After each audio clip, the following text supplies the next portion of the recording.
What's up, dudes? So today we got another viewer VOD review for you guys. I like doing these a lot, and if any of you guys are interested in me going over your gameplay, definitely you're welcome to send me a private YouTube link to my Discord or on Twitch, wherever it be, because I like doing these and I think they're pretty good content. It helps you guys learn a bit. So let's get right into it. So here it looks like we got a Druid Windwalker versus Disc Arms, and these are the talent setups. Okay, Entangling Bark, Thorns, Focus Growth.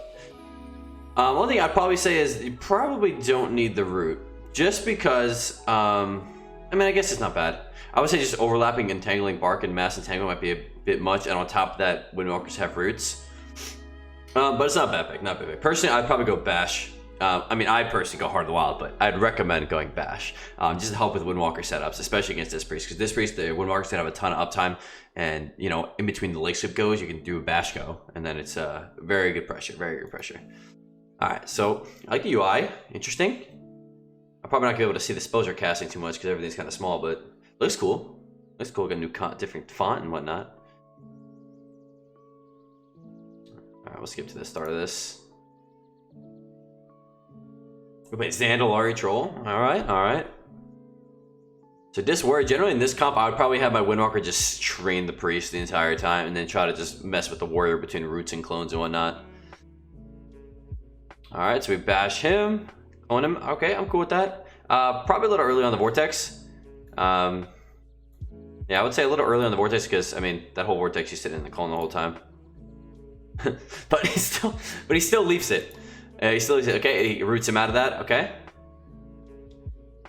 So in that case, what I usually do in Warriors in this case is I probably would Vortex as well. But instead of Master Rooting, I would just cast regular root and just beta reflect if I get it, and then you can reflect again or root again. Just kind of get around when not having Master Root. So it looks like the Windwalker forces Dome, which is good. He reflects a clone. Always be careful of that. I always try to fake cast first and see if they get it. And a trick, if you guys don't know, if a warrior pops reflect, you could just press Moonfire or Sunfire on them. Using Moonfire because it costs less mana, and Moonfire does not get reflected for whatever reason. Or you can press Soothe. You can either press Soothe or Moonfire into the reflect, and nothing will happen no matter what. So it's just be careful with that. Always, I have like on my 5 pickups, I have spell reflection on top of them, so I know when they press it, I just fake it, cast Moonfire, and then cast it again on them. All right. So look like they're getting a lot of pressure here. Trying to look at everyone's health. This is their health, I guess. Good. Let's go for a re-stealth. Okay, I like that.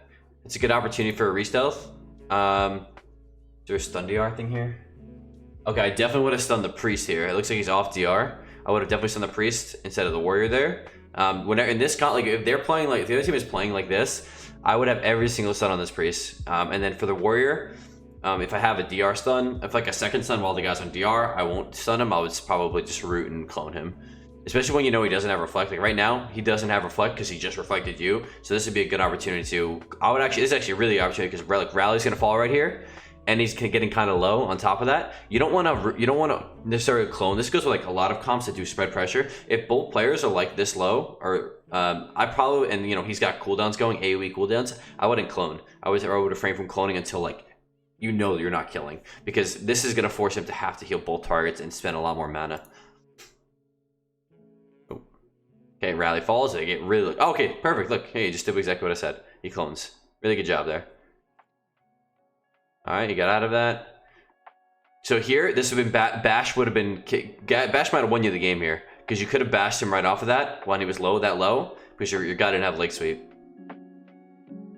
All right, he goes to the maim into the clone. He trinkets into the clone. Okay, it's a questionable trinket, but that was actually a good clone off that. Looks like they're swapping too. So again, if your game plan is to kill this priest, I would have been doing like that maim would have done on the warrior, would have cloned the warrior. Warrior, I don't think he has trinket. I don't know if you think he's tracking trinket, right? Because the priest just trinketed. And then I would have just bullied the warrior, clone. I usually like to clone and then root out of the clone so you don't risk getting reflected. And if he does, I usually cast it twice. So I'll do like in the clone, at the end of the clone, I'll cast root and then root again.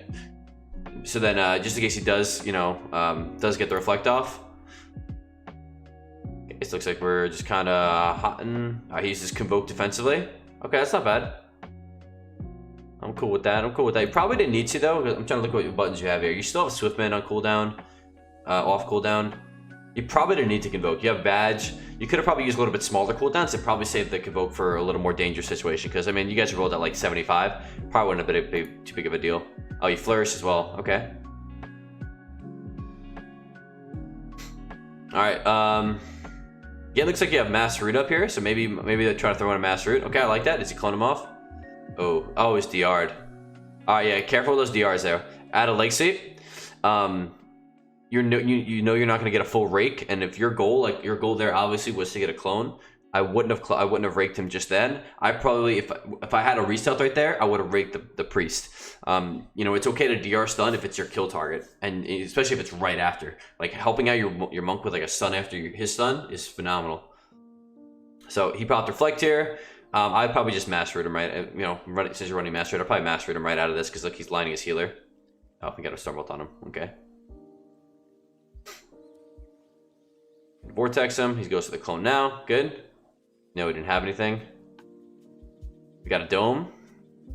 I probably would have cloned this dome here. Oh, the rot miss actually. I had the rot mix. Oh, because he vortexed him. Yeah, so if you don't know that this interaction, so just a second before the druid vortexed him, if you vortex, you can't rot for a little bit. It like DRs it. So just keep that in mind if this is a comp that you play often, because that rot out of the dome would have been really good. Okay, nice master root there. I'd probably root him right again too.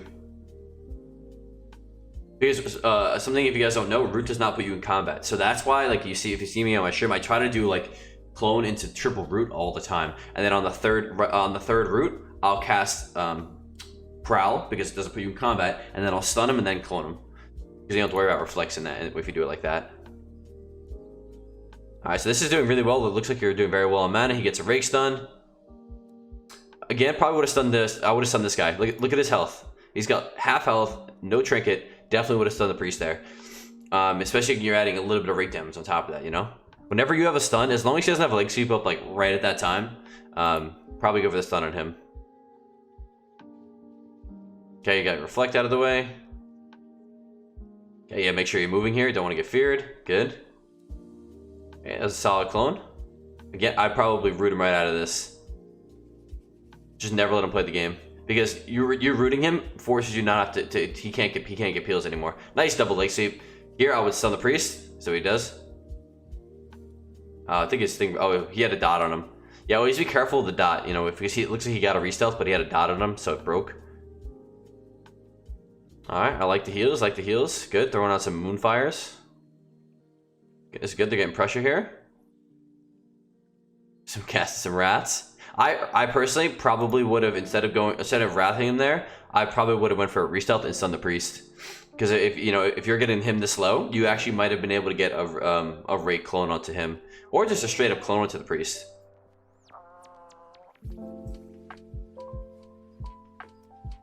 All right, nice. He's waiting for a re-stealth. Ooh, didn't get it there. Oh, again, you have a dot on you, man. Yeah, careful of those dots. They're completely in with this point, so you can. I'd be fine playing, just playing chill, laid back, just do damage. I would ideally just be bullying this warrior with roots and clones the entire game, and then let your windwalkers destroy discs. All right, he ends up taking him down. Good. All right, so general things I would say about this matchup per se is, yeah, in general, because your goal is to kill this priest, every time he's off stun DR and you don't have leg sweep coming up, like you don't want to mess up one of his goes, but if you don't have leg sweep there, I would be getting stuns. I would run bash as well. You could still bash the warrior, but just doing as much as you can to keep the warrior off your windwalker, and then helping him get free goes onto the Sis Priest. Windwalker will own the Sis Priest very quickly. So best thing you can do is just support your Windwalker by keeping the warrior off him so he can't intervene, he can't slow him, he can't stun him, and then let your Windwalker just burn this guy's mana, because that was only, I don't even know how long a game it was, less than a 4-minute game. But outside of that, Mass Root, I probably wouldn't run Mass Root in this matchup specifically. I would probably run Bash, because you'd have a lot of opportunities to cast root against this warrior, and having that extra stun for your, even if you did bash off of the leg sweeps, gives you an extra 2 to 3 seconds that you can do a lot of damage and help your windwalker out a lot. Outside of that, really not a bad game, man. I like the few few attempts at going the offensive out there. Just careful again with the dot on you. So make sure before you, so there's a few times you ran for a re-stealth, watch that you have dot, check if you have dots first. If you do have a dot that's dispellable, dispel it first and then go in stealth. Or if you can't, if I have like a dot on me that I don't know where I was here, but if you have a dot on you that you can't dispel, like a bleed or something else, you run it, you drop combat, so you sit back here, so see how he's going for the re-stealth here, but he still has a dot on him here. I would drop combat, and then right before you hit this guy, you hit stealth, okay? Because that'll like kind of ensure that the dot doesn't break your stealth. So like wait to the very last second and then press. So sometimes I even do it with, especially like DKs and stuff. Like they have like Frost with that 30-second dot. I'll drop combat and then I'll leap and then I'll prowl mid leap and then stun him when he gets him, because that'll ensure that the stealth doesn't break. And people are like, oh what? You get a dot on him? How do you get a re-stealth? That's how. Because a stun here would have been clutch. Because you either got his trinket or you would have won the game right there. But in the end, man, really good job. I like that. I like the playstyle. Keep up with the comp. And yeah, not a lot of thoughts on that otherwise. But anyway, guys, thank you guys for watching. Hopefully you got some tips out of this. And guys, like I said, feel free if you guys want to send me some more VODs. I like doing these, like especially on the weekends when I got some time. And yeah, hope you guys follow the stream, subscribe, like, and have a great day. Peace.